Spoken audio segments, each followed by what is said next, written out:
શરૂઆત કરવી છે સૌરાષ્ટ્રમાં ફાટેલા વધુ એક લેટર બોમ્બથી। સૌરાષ્ટ્રમાં એક વખત જે લેટર બોમ્બ ફાટ્યો હતો, હજુ એ વિવાદ સંપૂર્ણ થંભ્યો નથી। લેટરકાંડ બાદ જે વિવાદ વકર્યો, રાજનીતિ ગરમાય અને આ બધા વચ્ચે વધુ એક વખત એક લેટર બોમ્બ સામે આવ્યો છે રાજકોટમાંથી। અને આ વખતે આરોપ લગાવવામાં આવ્યા છે રાજકોટ જિલ્લા ભાજપ પ્રભારી પર, રાજકોટ જિલ્લા ભાજપ પ્રમુખ પર, અને ફરી વખત એ જ આરોપ લગાવવામાં આવ્યા છે કે પોતાના હોદ્દાનો દુરુપયોગ કરવામાં આવી રહ્યો છે।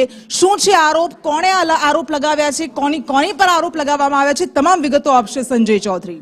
કૃષ્ણ, સૌરાષ્ટ્ર ભાજપમાં ઉકળતો ચરુ છે એ ક્યાંક ને ક્યાંક અમરેલી હોય કે રાજકોટ હોય સામે આવી રહ્યો છે। ઘણા એવા નારાજ લોકો છે કે જે અત્યારે હાલમાં પક્ષની કામગીરીથી અથવા તો પક્ષના નેતાઓની કામગીરીથી ખૂબ જ નારાજ ચાલી રહ્યા છે અને તેના કારણે આવા લેટર બોમ્બ વારંવાર વાયરલ થઈ રહ્યા છે। આ વખતે વારો છે રાજકોટના, અને રાજકોટ જિલ્લા પ્રભારી ધવલ દવે ઉપર આક્ષેપો લાગ્યા છે કે તેમને પોતાના પદનો દુરુપયોગ કરી પોતાના અંગત સ્વાર્થ અને ભ્રષ્ટાચાર માટેનો કરવામાં આવ્યો છે। ખાસ કરીને લોધિકા ખરીદ વેચાણ સંઘની ચૂંટણી હતી, તેમાં ચેરમેન માટે 7 આંકડાનો વહીવટ થયો હોવાનો આક્ષેપ કરવામાં આવ્યો છે। એ સાથે તેમને અલ્પેશ ઢોલરિયા જે રાજકોટ જિલ્લા ભાજપ પ્રમુખ છે તેમના ઉપર પણ આક્ષેપ કર્યો છે કે આ સમગ્ર કામગીરીમાં જે કોંગ્રેસમાંથી ભાજપમાં આવેલા લોકો છે તેમને પ્રમુખ બનાવવા માટે 7 ડિજિટના વહીવટ થયો છે। એ ઉપરાંત તેમના ચારિત્ર્ય ઉપર પણ એવા શંકા કરવામાં છે કે કેટલાક લોકોને, ખાસ કરીને મહિલા નેતાઓને તેમને પદની લાલચ આપી અને તેમનું શોષણ કરવામાં આવ્યું છે અથવા તો તેમની સાથે ખરાબ સંબંધો બાંધવામાં આવ્યા છે। એ ઉપરાંત જે